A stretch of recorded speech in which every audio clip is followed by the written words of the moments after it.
pelo Supremo, nós temos um convidado aqui que é o Dr. Ezequiel Silveira, advogado da ASFAV, a associação que representa justamente os réus do 8 de janeiro. Está com a gente aqui ao vivo na programação da Band News. Obrigado, doutor Ezequiel, e bem-vindo. Boa tarde. Boa tarde, Vitor. Boa tarde a toda a audiência da Band News. Qual vai ser o efeito na prática, doutor Ezequiel? A gente está em compasso de espera, né? Porque, como informava a nossa repórter, a Tayane Mello, ainda falta o recálculo pelo Supremo, né? Mas queria que o senhor detalhasse para a gente esse processo, como é que vai se dar, no caso dos clientes do senhor, essa redução de pena aprovada pelo Congresso. Exatamente, Vitor. Nós temos a perspectiva que mais de 600 pessoas serão beneficiadas através da aprovação do PL da dosimetria. O PL ele tem 4 pontos principais. O primeiro deles é a questão da execução penal, em que você vai ter percentuais de progressão de regime menores, assim eles poderão progredir de regime do fechado para o semiaberto, do semiaberto para o aberto, de forma mais rápida.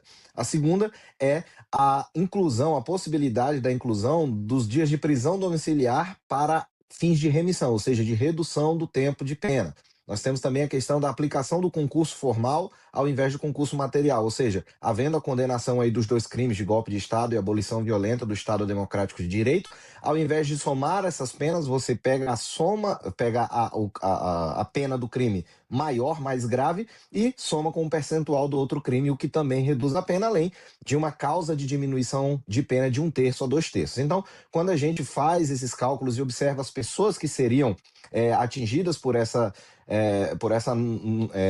nova lei, nós temos aí mais de 600 pessoas que serão beneficiadas. Nós temos hoje cerca de 190 pessoas, segundo dados do próprio STF, presas.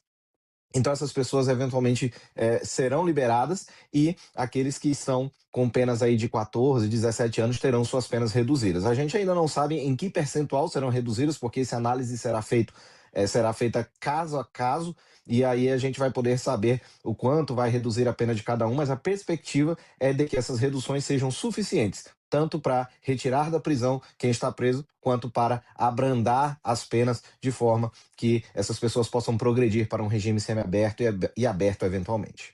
Doutor Ezequiel, e na prática, então, fico imaginando aqui que alguns desses réus talvez até já tenham cumprido a pena, né? Diante de tudo isso que o senhor falou, dessas reduções que vai haver, desses abatimentos, tem pessoas que talvez até a essa altura já tenham concluído o cumprimento de pena. Faz 3 anos e meio que algumas delas estão presas, né? Desde 8 de janeiro de 2023.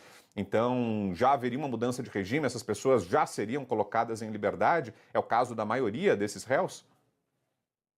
Exatamente. Nós temos inclusive a perspectiva de pessoas que, por exemplo, foram condenadas a 12 anos, que cumpriram já 3 anos e meio quase de prisão, mais as remissões por trabalho, estudo, leitura, a possibilidade de haver inclusive a extinção da pena dessas pessoas, por conta do tempo de pena que foi cumprido.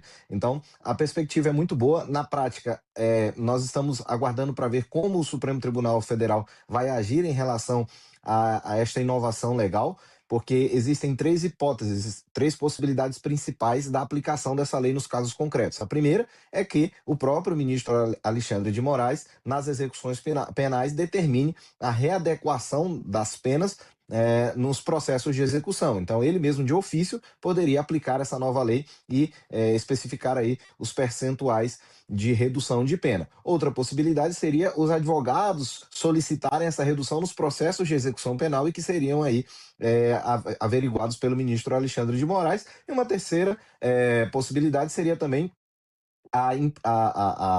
o protocolo de revisões criminais, onde haveria aí um sorteio, né, entre os ministros do STF, e eventualmente ali um relator receberia desses processos e faria esse recálculo aí da nova aplicação, da aplicação da lei nova no caso concreto. Então, existem essas possibilidades. A gente aguarda aí a promulgação da lei, que até o momento ainda não aconteceu, mas a gente está todo mundo aqui acompanhando de perto, para que quando isso ocorrer, a gente possa ter aí a perspectiva de que esses processos possam ser revisados através da perspectiva da lei da dosimetria, cujo veto foi derrubado no dia de ontem. Agora, doutor Ezequiel, o PT já anunciou que vai apresentar recurso ao Supremo Tribunal Federal. Não ficou claro exatamente do que se trata esse recurso, juridicamente, qual vai ser o instrumento, mas o líder do PT, o Pedro Czai, e também o deputado Lindbergh, já falaram que vão sim apresentar recursos, que a questão vai ser judicializada. Essa é uma preocupação, e como os senhores pretendem garantir que seja mantida a dosimetria?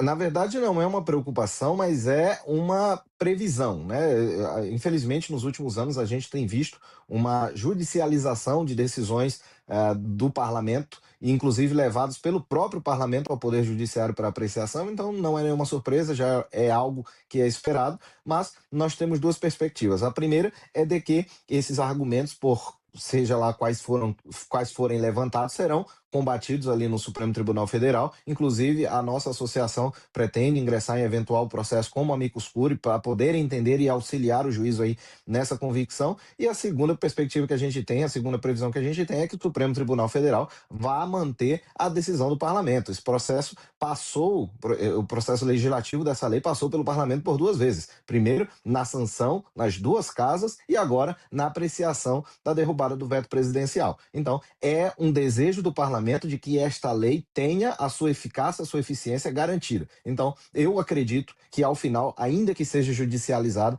o Supremo Tribunal Federal vai garantir a vigência dessa lei e vai aplicá-la aos casos dessas pessoas, porque é um consenso na sociedade brasileira, as penas absurdas. A gente não está nem falando aqui das nulidades, das irregularidades processuais que também permearam todos esses procedimentos, mas pelo menos em relação à exacerbação na punição dessas pessoas, há um consenso de que houve sim uma punição exagerada e que ela passa a ser corrigida a partir de agora. E esse processo de redução, de revisão da sentença, doutor Ezequiel, é rápido? Ou seja, à medida que for apresentado um recurso, é algo quase que automático, uma formalidade, o Supremo recalcula e aí imediatamente já passa a ser cumprida no novo regime ou libertada a pessoa? Ou não? É um processo que demora? Na prática, leva alguns dias em processos comuns. Você entra com um pedido de revisão criminal ou com um pedido de revisão de aplicação da lei mais benéfica no juízo da execução, que nesse caso é o próprio Supremo Tribunal Federal. O juiz da execução, que é no caso o ministro Alexandre de Moraes, solicita um parecer do Ministério Público que vai opinar a respeito ali daquela matéria e, na sequência, o processo é devolvido ao juiz que decide se haverá aplicação e como essa aplicação se dará ali nos percentuais que ele entender adequado. Geralmente, em processos normais, comuns, essa análise demora aí poucos dias. Na prática, a gente ainda não sabe como que vai funcionar esses processos aí do 8 de janeiro no Supremo Tribunal Federal, uma vez que é algo inédito que está acontecendo essa situação da dosimetria. Mas nós esperamos que, em breve, se o ministro quiser de ofício já aplicar a lei, ainda que sem manifestação da PGR, ele pode fazer isso, ainda se ele puder fazer isso e aplicar de ofício e reduzir a pena dessas pessoas, tanto quanto melhor. Então, nós esperamos e temos uma boa perspectiva que nos próximos dias, o mais rápido possível, essas pessoas possam deixar as prisões e possam voltar às suas casas. Esse é o nosso trabalho, nosso apelo e a nossa esperança. E desde o começo, doutor Ezequiel, que os senhores e os familiares dos réus falavam é que as penas eram excessivas, que o Supremo Tribunal Federal exagerou justamente na dosimetria e por isso o projeto veio para corrigir. Inclusive, tem juristas que concordam com essa tese. Ontem a gente conversava aqui à tarde com o Miguel Reale Júnior, que falava que sim, houve excesso do Supremo nessa dosimetria, no tamanho das penas que foram aplicadas. Exatamente por que essa queixa, doutor Ezequiel? Por que, na avaliação dos senhores, houve excessos e essas penas seriam abusivas? Veja bem, nós, infelizmente, tratamos disso como sendo um processo jurídico-político quando deveria ser totalmente político. Totalmente jurídico, perdão. Então, o que que acontece? Nós vimos denunciando todas essas situações de violações de prerrogativas de advogados, a impossibilidade do acesso aos autos. Por exemplo, até hoje, nós, advogados, não tivemos acesso ao inquérito 4879. O inquérito 4879 foi o inquérito no qual os os presos, os réus condenados do 8 de janeiro, tiveram a sua prisão decretada no dia 8 de janeiro. Então, como eu posso fazer a defesa dos meus clientes se até hoje, após a condenação, nós não tivemos acesso a esse inquérito? Então, assim, nós não tivemos acesso à íntegra dos autos, não pudemos fazer a sustentação oral na defesa dos nossos clientes ali no Supremo Tribunal Federal, nós tivemos diversas prerrogativas violadas, nós tivemos violações de direitos humanos, então há diversas nulidades e irregularidades processuais nesses processos. Entretanto, essa irregularidade, essas nulidades, elas são questionadas no meio jurídico porque há aqueles que defendem a existência, mas a possibilidade disso acontecer, dessas excepcionalidades, porque tratava-se de um momento excepcional, havia todo um contexto jurídico, político ali, e por isso se defende essa atuação arbitrária do Supremo Tribunal Federal. Entretanto, mesmo estas pessoas entendem que o cálculo das penas se deu de forma exorbitante. Você não pode tratar uma pessoa que cometeu ali um ato de vandalismo, que seja, por exemplo, a gente cita o caso da Débora do Batom, né, que pichou ali a estátua com um batom e no outro dia o bem público ali já estava limpo. Você não pode punir essa pessoa com uma pena de 14 anos, quando homicidas e pessoas que praticam outros crimes mais graves recebem penas inferiores ou equivalentes. Então, dentro da política criminal, você precisa ter uma proporcionalidade e uma equivalência de condutas. Você não pode tratar um homicida, um assassino, da mesma forma que trata um vândalo ou um pichador. Então, esse PL da dosimetria vem para isso, para Ok. trazer essa razoabilidade na aplicação das penas.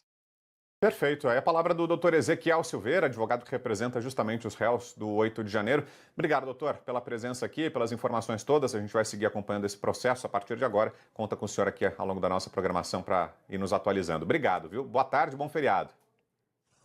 Eu que agradeço, Vitor. Obrigado pelo convite. A gente está sempre à disposição. Forte abraço a todos. Valeu, um abraço.